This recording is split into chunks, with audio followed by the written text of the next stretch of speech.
Joseph Gorgoni, né le 10 mai 1966, il mesure 1m71, profession comédien, humoriste, évidemment. Comme signe particulier, il dit « J'adore le champagne rosé et je suis un maniaque des chaussures ». Il a également cette jolie devise « Mieux vaut allumer une bougie que maudire l'obscurité ». C'est mon invité pour ce nouveau numéro de Lieu commun.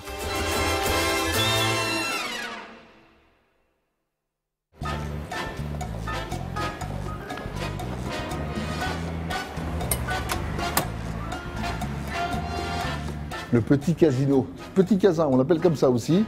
C'est le premier lieu choisi par Joseph Gorgoni, le nouvel invité de ce nouveau numéro de Lieu commun. On y va, on va le rejoindre.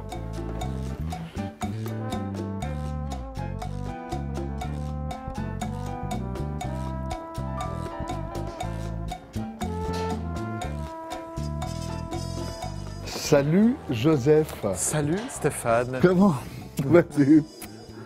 Ça accroche, oui, ça va. Ça va bien. Et toi? Écoute, super bien. Je suis ravi que tu m'amènes ici.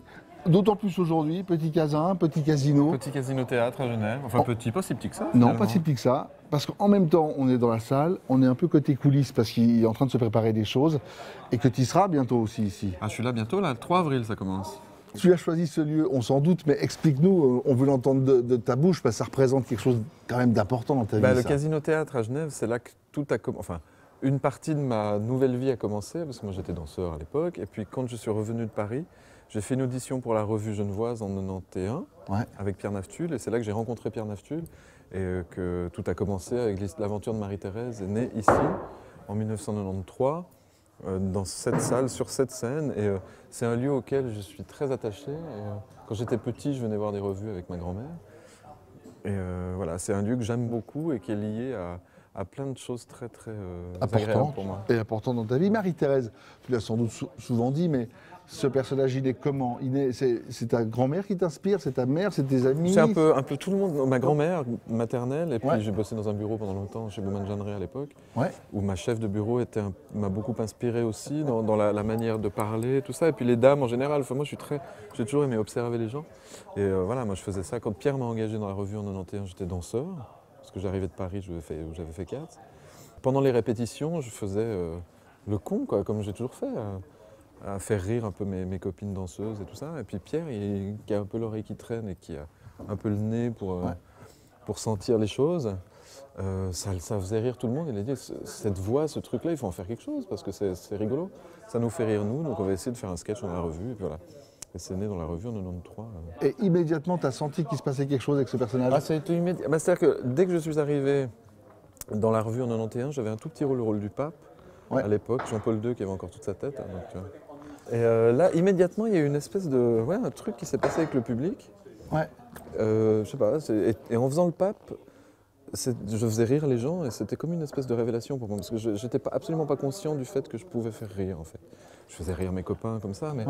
Mais à l'école, tu n'étais pas forcément... Si, j'ai toujours fait le con, mais je pensais... J'ai toujours été assez joyeux comme personne, mais je pensais pas... Moi, je me voyais plutôt chanteur, danseur, pas humoriste.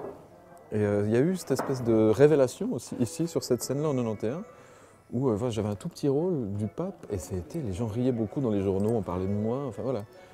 Et Marie-Thérèse, c'est pareil, dès qu'elle est apparue sur scène, il y a eu une affection incroyable pour ce personnage. Puis voilà, enfin, c'est un peu magique tout ça. Il y a aussi à ce moment-là la télévision qui arrive, 94. Grâce à la revue, bien sûr. Où on découvre Marie-Thérèse. Dans Ça collait c'est piquant, Nathalie Nat à l'époque qui venait à l'époque les revues, enfin toujours d'ailleurs, c'était très regardé et écouté et jugé, scruté. Voilà. Et Nathalie Nat, elle m'a vu sur scène en 93 et je me souviens, à l'entracte, elle était venue me voir et elle m'avait dit, vous, je vais vous acheter, elle m'avait dit. Et je ne savais pas qui c'était, moi, donc... Mais c'était un peu de la provocation de sa part. Et du coup, voilà, on s'est rencontrés, j'ai fait Marie-Thérèse à la télé dans Ça collait c'est piquant. Et c'est pareil, ça a été immédiat, quoi. Ça a été tout de suite, je sais pas, il y a un truc avec ce personnage qui est magique.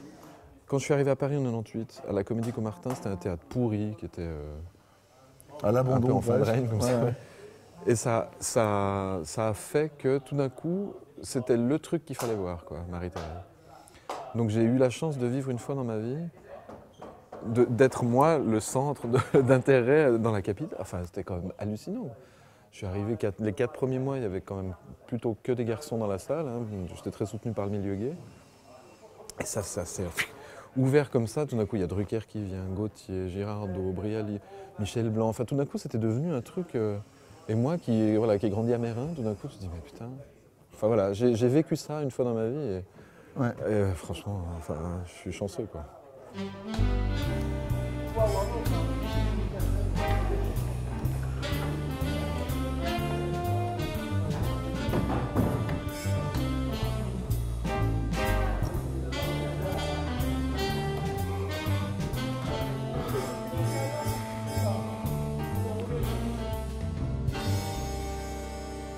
Alors attends, moi je propose un truc, c'est que comme je sais même pas très bien où on va, ou comment y aller. Alors faut que tu ailles, tu vas par là, de toute façon là tu peux pas. On met les lunettes aussi, ouais, ça fait raccord. Alors moi c'est pas pour faire du genre, mais j'ai mal aux yeux moi. Je dois avoir les yeux tout rouges. Moi c'est juste pour faire du genre. Ouais, j'ai les yeux tout rouges, on dirait que j'ai fumé un jour. Mais t'as fumé un jour, non? Ah non, non, plus depuis longtemps. C'est fini tout ça? C'est fini. La drogue, tout ça c'est fini? Bah oui. Il y a eu un peu tout ça à Paris ou bien quoi? Sûr. Ah ouais? Mais oui, mais toujours de manière raisonnable, on va dire. Tu sais quoi, alors, vraiment dans ce métier, dès que tu arrives, on te propose des machins direct. Non, mais pas plus qu'ailleurs, franchement. Sérieux? Ah ouais. Non, mais c'est clair que voilà, quand on est. Ça tourne un peu la tête, c'est rigolo, mais moi j'avais 30 ans quand le gros succès est arrivé, donc on fait des conneries, mais moins que quand on en a 20. C'est ça. On va écouter une chanson que tu as choisie. Dans cette émission. Je me souviens plus ce que j'ai choisi, donc ça tombe bien. Ah, Klaus Nomi, bien sûr. Klaus Nomi. Alors Klaus Nomi, c'est quand même icône de la pop quoi, germanique, on va dire. Pas que, il était allemand lui, ouais. Mais il a débuté à New York lui, avec Andy Warhol, Bowie, tout ça.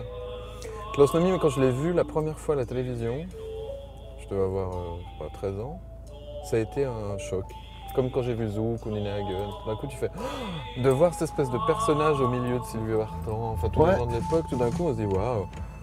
Un peu un côté Mickey comme ça, je me souviens. Ouais, et puis cette voix comme ça, et moi ça m'a fasciné tout de suite. Et le premier spectacle que j'ai fait au Joker, juste avant la Garçonnière, c'est Klaus Nomi où je chantais ça en direct. Et les gens étaient scotchés, je me souviens. Parce qu'ils se disaient, putain, ça vient d'où ça? Et surtout que les spectacles de travestis, entre guillemets, c'est toujours du playback et moi je chantais en direct. Et voilà. Et bon, alors effectivement, personnage, un des premiers morts du sida, 81, donc ça a été. Pour ça, il rentre dans l'histoire, pas forcément la manière dont il aurait souhaité. Et puis la liberté de ça, quoi. Moi, c'est ça qui me fascine. C'est pour ça que j'aime autant Björk ou même Lady Gaga dans un autre genre. C'est des gens, ils s'en foutent, quoi. Ils sont libres. Et je suis toujours très impressionné par ça, moi. Parce que toi, cette liberté, tu ne l'es pas totalement toujours octroyée. J'ai jamais eu le sentiment d'être dans un carcan, mais non, je crois pas. Je crois que je suis libre de faire ce que je veux. Je me sens absolument pas enfermé, mais ça fait plaisir de voir qu'au milieu de choses qui se ressemblent beaucoup, tout d'un coup, il y a ça, quoi. C'est ça qui me plaît, moi, beaucoup. Et puis cette voix, quand même hallucinante, quoi.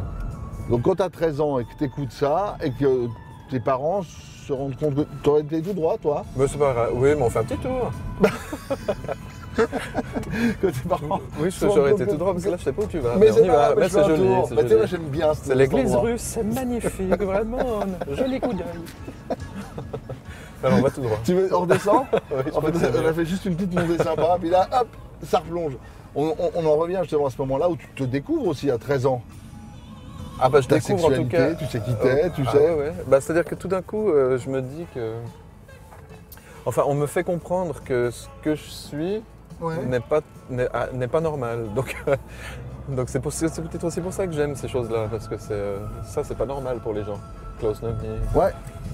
Et je suis attiré par tous les gens un peu différents du coup, et je pense que c'est lié à ce que je suis moi, oui bien sûr. Et comment ça se passe à ce moment-là? On est à quoi? On est en 81, 2? À 81, j'avais 15 ans. Ouais. Il se passe qu'on s'invente des histoires pour ne pas en avoir. Ouais. D'histoires, pour pas se faire emmerder, quoi. Ouais. Donc voilà, mais moi j'ai eu de la chance, je suis tombé. J'ai toujours eu de la chance en fait, moi, parce que j'ai rencontré quand j'avais 15 ans quelqu'un qui était un petit peu plus âgé que moi, avec qui je suis resté longtemps. Et ça m'a aidé beaucoup de voir que j'étais pas seul dans cette situation-là, que j'étais aimé et que voilà, je suis tombé sur quelqu'un de bien, quoi. J'ai eu de la chance. Mais tu me disais que le personnage de Marie-Thérèse, là où son fils lui annonce qu'il est homosexuel, ça a libéré un tout petit peu la parole. Vous avez eu des témoignages? Mais alors moi, encore une fois, mon but premier dans ce que je fais dans mon métier, c'est d'amuser les gens. Moi, j'ai jamais revendiqué autre chose que ça. Moi, j'ai envie que les gens passent une bonne soirée, point. Après, c'est clair que le sujet de ce spectacle que je rejoue d'ailleurs dès le mois d'avril, c'est Marie-Thérèse découvre que son fils est gay et pour elle, c'est un drame. Et c'est très drôle ce spectacle, vraiment c'est celui que j'ai joué à Paris 500 fois, l'Olympia, tout ça. Et j'ai reçu beaucoup de lettres à l'époque, où les gens écrivaient des lettres, maintenant c'est des mails. Alors là, il faut que tu tournes à gauche et puis que tu remontes là. J'adore.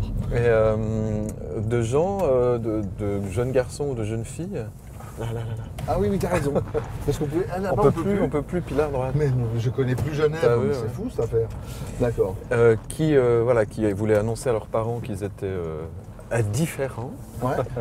Et du coup, ils sont venus, enfin les quelques lettres que j'ai reçues disaient « J'ai fait mon coming out après que mes parents aient vu votre spectacle et c'est un peu mieux passé parce qu'on avait passé une bonne soirée et qu'on avait rigolé. » Alors là, pour moi, ça c'est...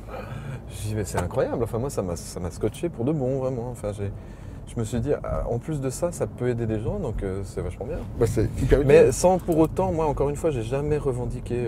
Oui. Je suis pas un porte-drapeau, j'ai pas du tout envie de l'être. Et voilà, parce que il y a des gens qui le font très bien, mais moi, je suis. C'est pas voilà. ça. Mais pour toi, ça s'était bien passé ou pas, justement? Bah non, enfin oui et non, mais c'est-à-dire que forcément, mais comme quand on est trop grand, trop maigre, trop gros, qu'on zozote, qu'on louche, ou dès qu'on n'est pas comme tout le monde, forcément c'est plus compliqué. Et en même temps, ça peut faire une force. Moi, ça m'a donné une espèce de carapace, peut-être que j'aurais pas eu si j'avais été comme tout le monde. Enfin, moi, je me sens absolument comme tout le monde, hein, parce bien que sûr, franchement, on nous emmerde avec ça. Mais d'être gay, c'est quoi? Comme disait Boy George, c'est un quart d'heure par semaine, et encore, voilà. Le reste du temps, on boit du thé, hein, comme tout le monde. Non, puis c'est comme on disait aussi, c'est pas un choix. Enfin, oui, c'est ça, c'est vrai que les gens se disent, il a choisi d'être homosexuel, c'est complètement débile. Je me suis pas réveillé un matin en me disant, tiens, je crois que je vais être pédé, ça va être sympa. Enfin, c'est complètement débile, enfin, c'est comme ça. Et je comprends pas qu'est-ce que ça peut bien faire aux gens, ce que je fais chez moi, avec qui je... Enfin, franchement, on s'en fout, quoi. C'est ça. C'est un vrai mystère pour moi, de cette espèce de détestation des homosexuels, je ne comprends pas.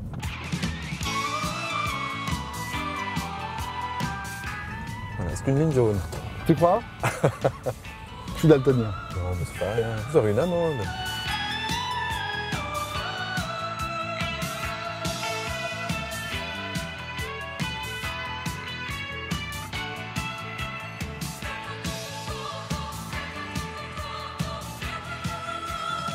Deuxième look que tu as choisi, un des hauts lieux nocturnes genevois, la Garçonnière. Ouais. Tu m'emmènes à la Garçonnière. Oui, bon, il n'y a personne là, hein. C'est un peu tôt. Oui, vrai. La Garçonnière, parce que la Garçonnière, dans l'histoire de ma carrière, si on peut dire, ça a commencé à la Garçonnière il y a très très très longtemps. Mais c'était l'ancienne Garçonnière qui était juste un petit peu au-dessus. Là, on est plus en bas comme ça. Et puis Eric a réouvert ça il y a presque 9 ans maintenant. Et c'est voilà, c'est des endroits, c'est là que pour moi tout a commencé. Et c'est les cabarets comme ça, où il y a des spectacles, où les gens viennent faire la fête, aussi voir le spectacle. Enfin, c'est une super école, moi, je crois. Et ça m'a appris beaucoup de choses. Et, contrairement à ce qu'on peut imaginer, c'est un milieu qui est assez particulier. En quoi, par exemple? Quand tu dis particulier, ça veut dire quoi? C'est un milieu, les lieux de nuit, souvent, c'est quand même un petit peu décalé par rapport au reste des gens qui ont une vie plutôt normale. Et puis, c'est des endroits, c'est des travestis. Donc, pour la plupart, c'est des gens qui ont une apparence féminine, qui ont des seins. Enfin, c'est un milieu, c'est très particulier. Mais beaucoup moins, enfin en tout cas moi j'ai un souvenir beaucoup moins glauque que ce qu'on peut imaginer, quoi. Enfin, c'est des gens qui ont toujours été très gentils avec moi. Et puis voilà, moi j'aime bien venir ici de temps en temps parce que c'est la fête et dans les périodes qu'on vit, c'est bien de faire la fête un peu. Le monde de la nuit, ça t'a toujours intéressé? Bah oui, bien sûr, oui. Bah, moins maintenant. C'est ça. Parce qu'à mon grand âge, maintenant je mets plus de temps à m'en remettre quand je sors, mais oui, bien sûr. Enfin, tout vient de là. Enfin, faire la fête, c'est quand même... Ça te manque un peu le fait de pouvoir moins sortir la nuit aujourd'hui? Non, franchement, ça ne me manque pas. C'est un temps. Je suis beaucoup sorti. Ça m'arrive de sortir encore, mais je suis beaucoup sorti et ça correspond à un moment de ma vie. J'en ai moins envie maintenant, donc je ne vais pas me forcer. Non, ça ne me manque pas du tout. J'aime bien de temps en temps, Mais je pourrais plus de toute façon. C'est-à-dire que si je fais la fête tous les soirs, moi je tiens plus. Voilà, je suis vieux maintenant. Bon, puis la voix tient plus. J'ai besoin de ma voix. Alors, il y a aussi une chose, quand on sort, qu'on fait un peu de télévision ou que toi du spectacle, quand on sort la nuit, les gens sont un peu plus entreprenants aussi, un peu plus tactiles, un peu plus éméchés, clairement. Ça, c'est quelque chose qui ne te dérange pas parce que je te sens assez discrète et quelqu'un d'assez pudique, d'assez... Non, mais les gens, ils sont gentils. Ils sont gentils. Je me fais pas harceler non plus. Non, mais surtout, il y a 20 ans plus. J'étais plus joli, j'étais un peu regardable. Là, maintenant, c'est un peu... Voilà. Mais quoi non, ça va. Enfin, je dirais plus... Mais oui, non, les gens sont toujours très gentils avec moi. Franchement, ceux qui m'aiment pas, ils me le disent pas. Hein. Alors, c'est clair que la notoriété facilite un peu les rencontres. Quand on cherche ça, ça arrive, c'est vrai. J'en ai un petit peu profité il y a longtemps, même plus maintenant. Maintenant, t'es sage, irréprochable. Oui, alors, je ne sais pas si je suis irréprochable, mais non, mais j'ai plus envie. Non, franchement, je suis très heureux dans ma vie. Moi, j'ai plus. Encore une fois, je dis toujours la même chose. Hein, je suis désolé, mais c'est vrai que moi, j'ai toujours considéré que j'avais de la chance. Déjà d'être encore là, parce qu'à l'époque de la première garçonnière, c'était les années SIDA, hein, donc on est chanceux d'être encore vivant, parce qu'à l'époque, on ne faisait pas attention. Hein, donc, non. Voilà, donc moi j'ai toujours joué, j'ai l'impression que j'ai de la chance. Je suis toujours tombé sur des gens gentils. Et t'as une bonne étoile? Peut-être. Sans doute. Clap. Clap. Alors on y est? Parfait, on sort de la garçonnière. Nous sommes, ça s'appelle comment déjà ici? C'est la rôtisserie? Ici c'est la rôtisserie, en place de la Madeleine. Ouais. Voilà, absolument. Donc on va écouter, Joseph, la deuxième chanson que tu as choisie dans cette émission. Ah, je me souviens plus ce que c'est du tout. C'est vrai? Il devrait y avoir du son. Il devrait, hein? Plage 3, inconnu.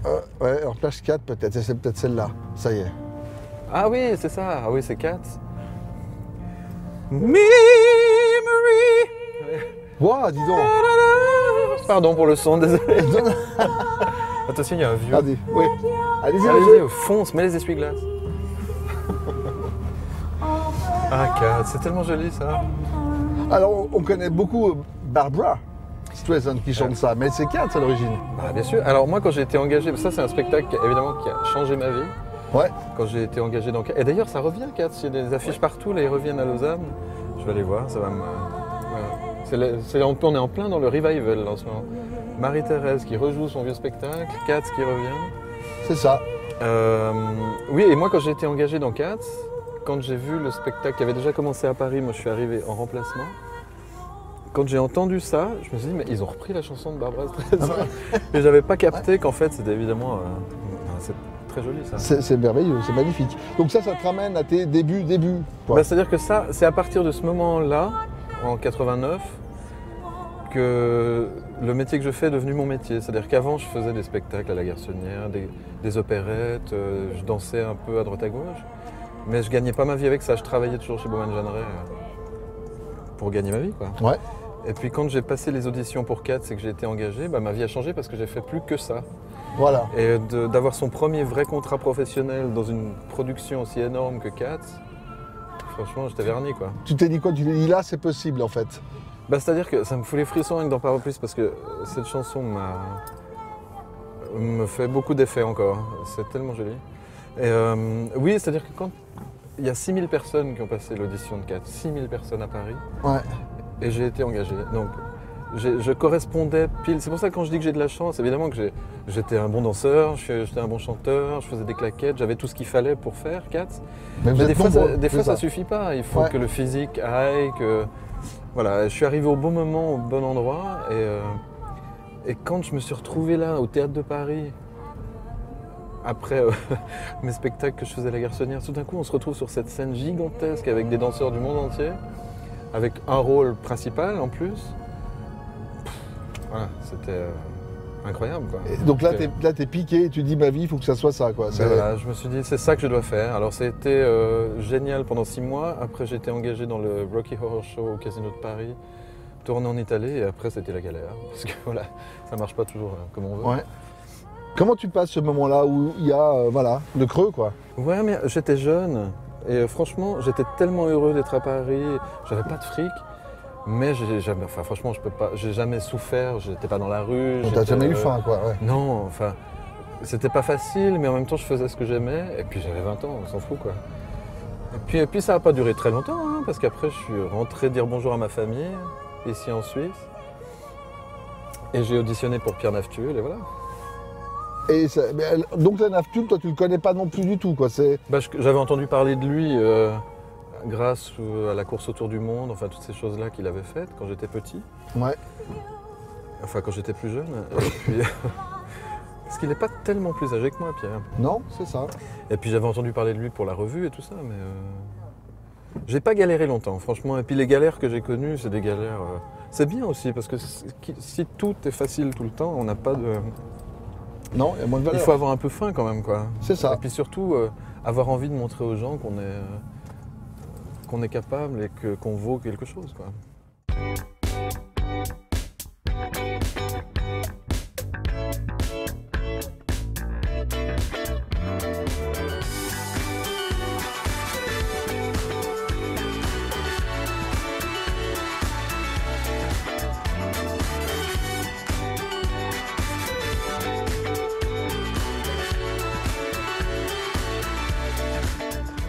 Alors après c'est haut lieu de la nuit, après ces salles de spectacle, on s'est dit quand même qu'il fallait sortir. Bah oui, avec le temps qu'il fait. Avec le temps qu'il fait. On a de la chance avec le temps. On s'est dit, on avait un espoir en fait, parce qu'il y a une tradition à Genève depuis 1818. C'est le marronnier. Tu savais pas, tu connaissais pas? Mais alors moi je connaissais pas du tout cette histoire de marronnier officiel. Donc celui-là il est officiel, donc les autres en fait sont pourris, quoi. C'est une discrimination du marronnier. C'est là que ça commence. Il devrait donner sa première feuille et lorsqu'il donne sa première feuille, ça fait des titres des journaux, c'est quelque chose de... Non, c'est sérieux. Donc là, on a essayé de trouver la feuille, mais on ne l'a pas trouvée. Toi, tu es sensible aux saisons début de printemps, t'aimes pas trop, tu m'as dit. Alors j'aime bien les saisons, je suis très content de vivre dans un pays où on a des saisons. Moi j'aime bien ça, j'aime bien quand il fait chaud l'été, j'aime bien quand il fait froid l'hiver. Les entre-saisons, c'est vrai que la fin du printemps, j'adore. Et celle que je préfère, c'est l'automne. Je trouve que l'automne, les couleurs...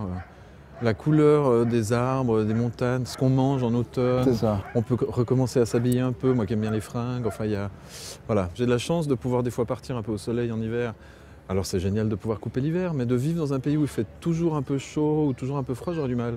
Je trouve qu'ici on est bien, quoi, c'est bien. Genève, t'es attaché à cette ville de Genève? Bien sûr, c'est chez moi. C'est-à-dire que j'ai eu la chance, encore une fois, de pouvoir partir vivre ailleurs quand j'étais plus jeune. Et, quand j'étais à Paris, quand je faisais 4, justement, il y a longtemps maintenant, j'avais pas du tout envie de revenir à Genève, j'avais fait ma vie là-bas et je suis revenu parce que voilà, il fallait que je travaille.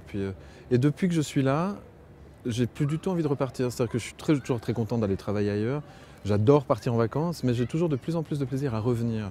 Et ça, je crois que c'est aussi une histoire d'âge peut-être, ou de, je sais pas, je me rends compte là, encore une fois, j'utilise beaucoup ce mot-là, hein, c'est pas du tout, mais on a tellement de chance d'être dans un pays où... Enfin, d'être dans ce pays où tout est possible finalement, parce qu'on critique beaucoup la Suisse, mais quand on a la chance de voyager un peu et qu'on voit comment ça se passe ailleurs, on est toujours très content de revenir, quoi. Franchement, non, c'est vrai. On est chanceux, quoi. On est dans un endroit, c'est joli, on n'a pas de problème particulier, y a pas de... On est près de tout, on a un aéroport international, on est au bord de la mer en 1 heure, on est en Norvège en 2 heures. On est bien, et puis Genève, non, c'est une ville sympa, franchement. Genève, ouais, c'est une belle ville. C'est une ville, on a tous les avantages d'une grande ville alors que c'est petit. Au niveau culturel, il y a une offre énorme, il y a toutes les nationalités, tout est mélangé et ça se passe bien, donc comme quoi c'est possible. Hein. Il y a une belle liberté en tout cas, il semble. Et aujourd'hui c'est un mot qui a du poids, hein, liberté. On est chanceux.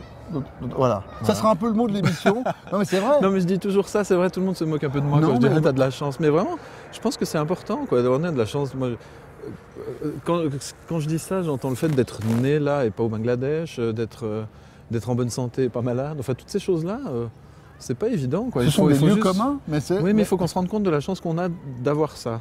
Absolument. Surtout quand on connaît des gens qui sont malades et qui ont moins de chance que nous. Bah, voilà, tous les jours, je me dis que voilà, finalement, autant s'amuser un peu et réaliser la chance qu'on a. La chance qu'on... Mais c'est ça. Je suis un peu... Mais moi je te comprends, je crois vraiment en la chance. Et comme tu le disais tout à l'heure avec Kat, c'est un moment précis dans ta vie. C'est comme la malchance, je dis souvent, comme si tu te prends là au bon moment, un truc sur la tête, c'est maintenant. Bah, la chance c'est pareil, c'est pas sur la durée, c'est des moments. Oui, c'est ça, la rencontre avec Naftul, la naissance de Marie-Thérèse, ce premier spectacle qui cartonne. Évidemment, c'est pas que de la chance, bien sûr, il y a beaucoup de travail. Mais quand même, c'est un mélange de plein de choses. Bah, alors, c'est quoi, on se dit merde dans ces cas-là, ouais. Hein, parce qu'on rappelle, donc c'est... à Genève. À Genève, au Casino Théâtre, entre le 3 et le 7 avril. Parfait. Du 3 au 7 avril. Il y a partout, il faut aller sur marie-thérèse.ch avec un trait d'union au milieu, et .ch, pas .com, parce que .com, je crois que c'est des vieilles aussi, mais qui font pas la même chose. Enfin, il y a peut-être certains qui aiment. Hein. Oui, voilà. Faut avoir faim quand même. Hein. Donc ouais, marie-thérèse.ch, donc je joue à Genève entre le 3 et le 7 avril, peut-être des supplémentaires. Ah. Faut aller voir sur le site, et puis sinon Lausanne, Neuchâtel, Gland bien sûr. Évidemment. Mézières, Morges, je fais quelques dates de tournée de La Truie est en moi. Venez, non franchement on rigole bien. Venez voir si je suis toujours capable de le faire, surtout parce que les costumes on a dû les agrandir un peu. Merci d'avoir été là. Rendez-vous dans un mois pour le prochain numéro de Lieu commun. Merci beaucoup Joseph. C'est moi, merci. C'était un plaisir, vraiment. Partagez, merci.